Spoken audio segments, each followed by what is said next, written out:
Hi everyone, how you doing? I just thought I'd quickly nip on. This is not going to be a long stream at all, but I just wanted to basically just try and recap where we are at this moment with regards to the latest. Hi everyone, Libertarian Socialist Future. How you doing? Hi Amanda.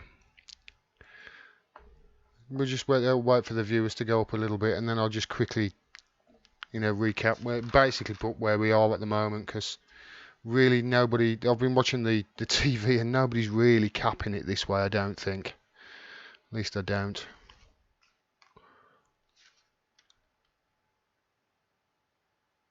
Hi Murray. Hi Digital Tyranny. Um, yeah, I was going to come on tonight at 9 o'clock, but as many of you know, I've been to the dentist today because of the tooth problem I was having in my last live stream. Thanks very much for all your well wishes, by the way, on Twitter. Although it was only a couple of teeth that were pulled, but as you can probably tell by my voice, it's still a bit numb and aching, and we're a bit medicated. So I didn't want to make a big long stream. I didn't really have the focus to put one together today, but I'm pretty much sure of where we are right now. So at least I can, at least I can frame things in a way of where we really are and what I think's going to happen next and what's not going to happen next. Hi Cheryl. Long time. It's only been a couple of days. You should click that bell. Not that it makes any bloody difference. Did anybody see the Andy Serkis video, says Liam Bobrick? I saw it. My precious. Maybe we should put it to the people again. No! It's very good.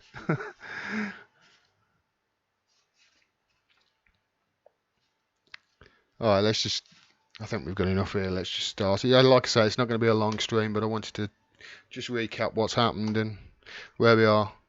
Hi everyone. So, as you've no doubt heard by now, Theresa May has survived her vote of no confidence, which was brought together by the 48 letters minimum going into the head of the 1922 committee. We found that out last night, and she faced the vote today, and she won that vote. She won it by 200 votes to 117. So no doubt she's very happy about that. We can go over to the House of Commons right now and see how she's doing. There you go. She's quite happy about it.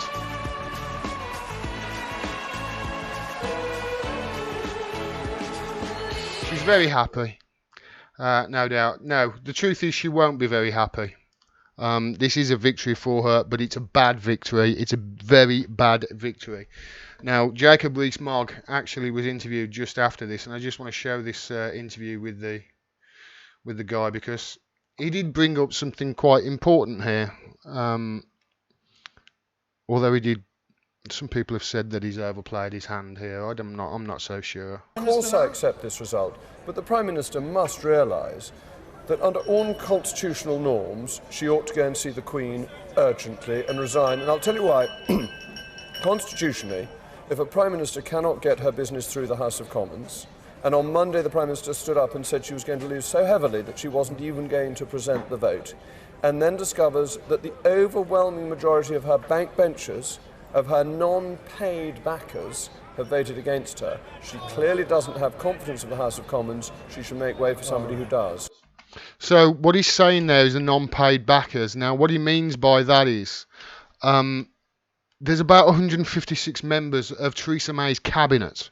Now, they should have backed the Prime Minister, and if they weren't going to back the Prime Minister, protocol dictates that they should resign. No, nobody did. So you can only assume that 156 of those 200 votes were from people that she already pays in her cabinet.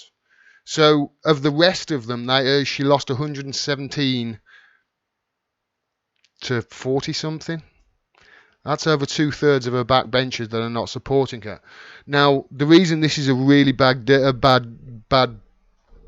thing for her, it's a really bad win, is that her Brexit deal now if it was dead before, now it's 6 foot under, never to be resuscitated, embalmed, the lot. Ceremony's been. It's not going to get through the Houses of Parliament. So she can't afford to bring that back to a vote. This is why she deferred, which is what I explained. This is why she deferred it, why she cancelled it. She can't allow it to go to a vote because it will lose.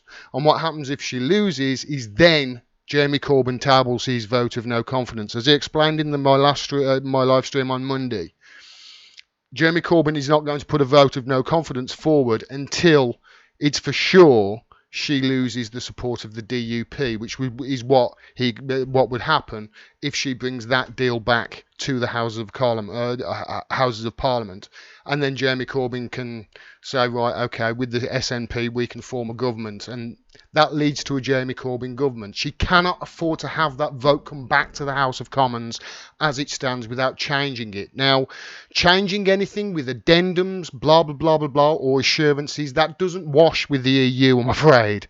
The EU are a bunch of bureaucrats. If you don't have every I dotted and every T crossed, they will F you over. Go and look at some of the other treaties in the past. Go and ask Greece how it worked out. They will F you over if it's not actually in the document itself. So any other assurance that she brings back, it doesn't matter. She can promise everybody a pony. Doesn't matter. It's not in the document. So it will get rejected. And if it gets rejected in the House, that leads to a Jeremy Corbyn government. That's the last thing that the Tories will do, I'm afraid. The last thing they will do.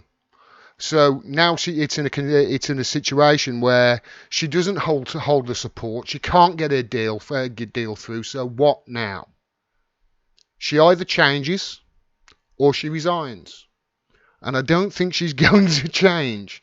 Now remember, Margaret Thatcher won a vote of no confidence the first round against, I think it was Michael Heseltine, back in whatever year it was. And she won by 204 votes. And she resigned.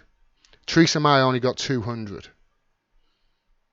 So there's precedent there in history. But there's no way that they're going to allow this vote to come back as it this Brexit paper to come back to the House of Parliament as it is, without it being radically changed. And as Rees-Mogg said in that interview, to remove the backstop. Which is like, okay, what then? You've removed the backstop. What's your solution? And as yet, I haven't seen any of them come up with one. That's as it stands at the moment. Now, Jeremy Corbyn knows this, of course. Of course, he knows this, which is why just after this vote happened, he tweeted this out. Tonight's vote changes nothing. Theresa May has lost her majority in Parliament, her government is in chaos, and she's unable to deliver a Brexit deal that works for the economy and puts jobs and the economy first. And this is the important line. She must now bring her botched deal back to Parliament next week. That's why he's trying to force this vote, because he knows this vote comes to Parliament, it gets voted down, then he can table his vote of no confidence. The DUP join him, bang. Jeremy Corbyn government with Nicola Sturgeon, I assume, as his Deputy Prime Minister. As yet, I'm still waiting for the BBC to frame it that way, but that's the way it stands as far as I can see it. Now, there are other things that she could do other than resign, but the one thing that she can't let happen, and they cannot let happen, is for that deal to come back to the Houses of Parliament. And if she's dead set on it, the Tories will force her out. They will not let Theresa May lead them to a certain Jeremy Corbyn government, because that's basically the path that she's leading them down. They won't let it happen. I think Peter Hitchens, I saw a quote from him today that he retweeted out that said the Tory party would behead the Queen in Trafalgar Square if it means them remaining in power. So they will for sure force her out if she's dead set on bringing this back to Parliament. That's not going to happen, because that will lead to a Jeremy Corbyn government. Tune in tomorrow for the latest episode of the Great British Brexit Balls Up. There you go, guys. That's as I see it. Hi everyone.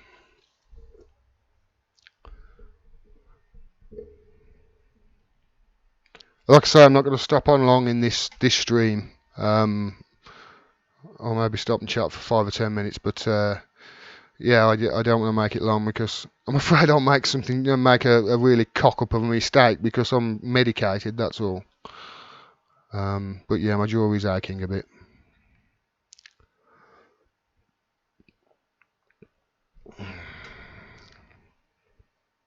Yeah, DUP were clearly picking their words carefully, says Jamie Rowe. Notice how they didn't say Theresa May has our full support. No, they didn't.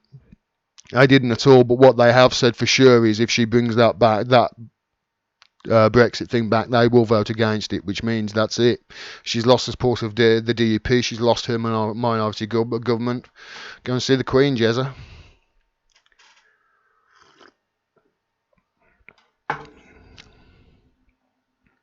Thank you, Zyelek 2000. Premature procrastinator says she has no answers apart from I'm still here. One of probably my favourite political commentator on television. There are a couple of good ones.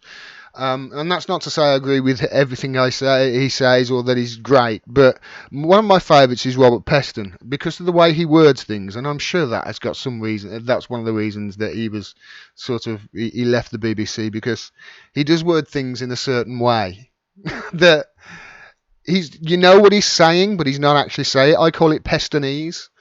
And he had one quote from the government, and they were saying to him after Theresa May had won this vote that actually 200, that's one more than she got when she was elected leader of the Conservative Party, and the way he framed it was so the Tories are trying to say that this is a success for Theresa May because she got one more vote this time, and but this time she was running not against a real person, but anybody but her. Which is really quite astounding the way they try and spin it. And yeah, he cottoned onto that really quickly. Can Corbyn force the vote? Yeah, he can, but he's not going to do it. He won't force the vote until the vote that Brexit deal has been voted down. Once that Brexit deal is voted down, that's it. Instantaneous, he'll put it in, but he won't do it until then. I don't think. At the end, he's got everything to lose and not much to gain by doing anything else. Which is why when Caroline Lucas and Nicola Sturgeon were telling him to put a vote of no confidence in the other day, it was like, why are you doing that? Why are you doing that? Politically, why? You know that politically that's a bad mistake. Thank you, Patrick. Get 100% well soon. We need your insight. Thank you. Yeah, it was. I'm really scared of dentists. I'm really scared of dentists. I'm really scared of dentists. And some people at home are now thinking, yeah, that probably explains why you've got teeth that Austin Powers would look at and go, damn, buddy, go and see a dentist, But I had a bad experience when I was about 13, 14. Really painful one. And this is way back when. I'm older than I look. Dentistry wasn't the best, and it hurt pretty bad, and I've had a phobia against it, which probably explains why my teeth are so bad. But I bit the bullet after that last tooth cracked. I've had a few crack and not gone to the dentist. I think I've been once in the last 10 years. And I finally, that was the impetus to make me say, right, okay, let's get to the dentist and get my teeth sorted out because your teeth are your health. And I finally went and said to I set things up to basically for them to work on me going forward. Because they've got some that are quite bad. But fortunately, what I did, I thought maybe 3, possibly 4 would need to be pulled out at some stage. But he pulled those two out today, and he thinks he can actually save the other 2 and build on them. So it's good news, bad news. But yeah, thanks for that, Patrick. Yeah, I'm medicated too, says Dean Martin. Fly me to the moon.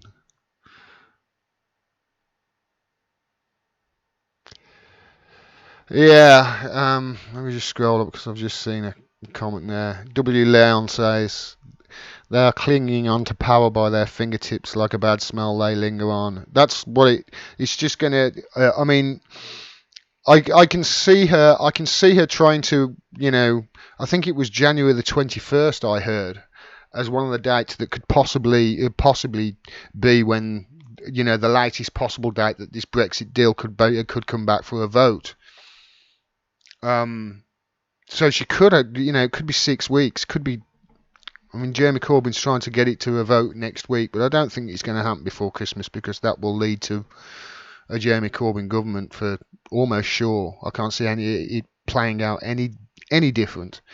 So they're just going to kick the can down the road, and if they're going to kick the can down the road, what can you see happening? Well, you can see her resigning, and you can see the Conservatives then saying, right, okay, we've got to have a leadership contest. And that's going to take 6 weeks, and because it's going to take 6 weeks, that's going to take us into the end of January, beginning of February possibly. So therefore that's too close to the March 29th deadline. Can we have an extension to Article 50 please, EU 27 member states? Of which they'll say yes, no doubt, unless Spain wants something else or France wants something else. And that could extend Article 50 for 12 months, or you could get whoever comes in say, right, okay, we'll come in and give you a referendum.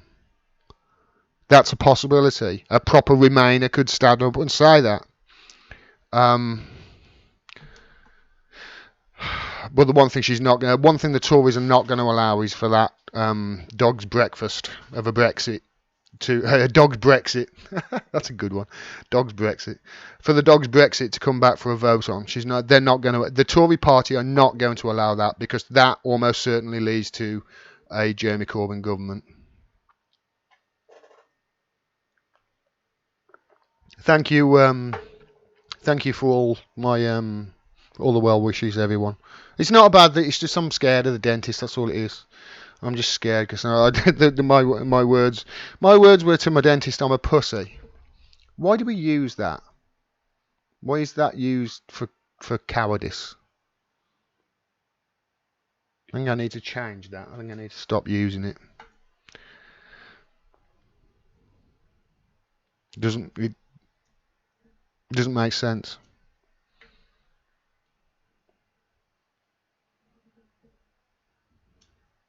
I suspect UKippers are buying yellow vests, said Hoodie Woman Louisiana. It's a great point, that is, Hoodie Woman, because a cancellation of Article 50 could happen. That is another possibility. It's another possibility that could cancel Article 50. And people are passionate, There's 10% of people are passionate, so they might be out in the streets in yellow vests. Yeah, thanks, Joe. I appreciate that. Thank you. Did you have braces as a kid? No, I didn't, Amanda. Amanda Adlam says that. I didn't.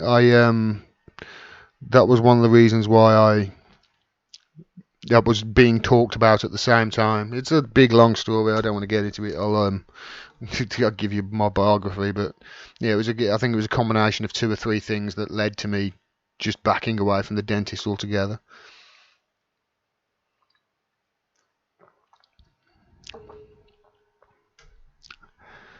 Have you seen the reporter, Jonathan Pye? Of course I have, Rebecca. Rebecca, thank you so much for that poem that you sent. That was lovely. Corbyn is playing the blinder, says W. Leon. You're damn right he is. You're damn right. He hasn't shifted a bit. What's his plan? What's his plan for a deal then? He's not negotiating. I'm not negotiating the deal. You are. He's been very good. He's got better as well as time has gone on and the things have got worse. He's got better.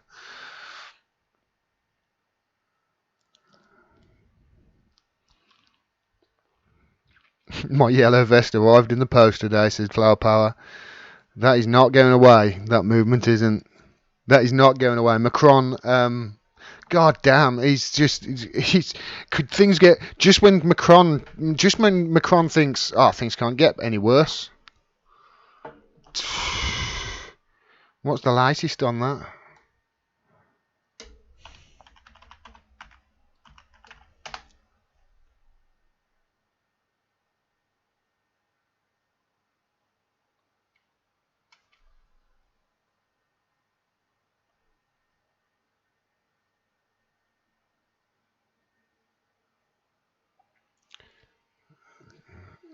So he's still on the run. So just when you think things can't get worse for Macron, this guy goes and kills a load of people, and then they're not ruling out. The last I heard, they're not ruling out that he's exited the country. And if he's exited the country and they haven't got him, and he's got away with it, he's got out scot-free, that is not going to look well on Macron's ratings. There's a vote of no confidence, I think, tomorrow in the French government. If Now remember, Macron, he's not holding on to a tiny minority like Theresa May, tiny majority rather. I think he had quite a large majority in the French government. If these yellow vest protests are going to be the existential thing that brings him down as much of a majority that he had, people around the world are going to. They already have took notice. They're already watching with great eagerness as to what happens over there. It's going to spread. It is going to spread. And like I say, the fight is against establishment, neoconservative and neoliberal orthodoxy. That's what it is.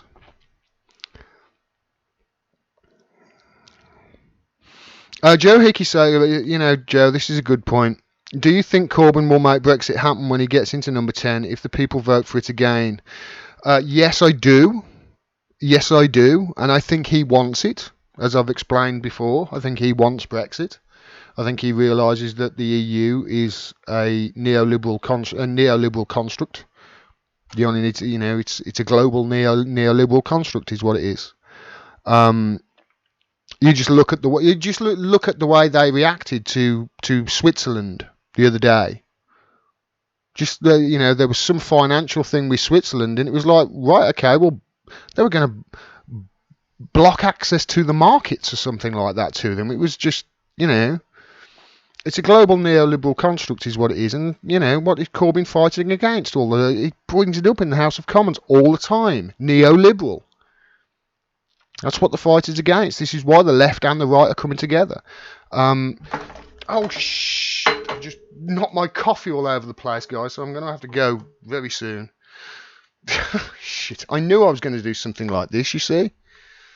So, yeah, I'll have to go very soon. But, yeah, Corbyn is not going to...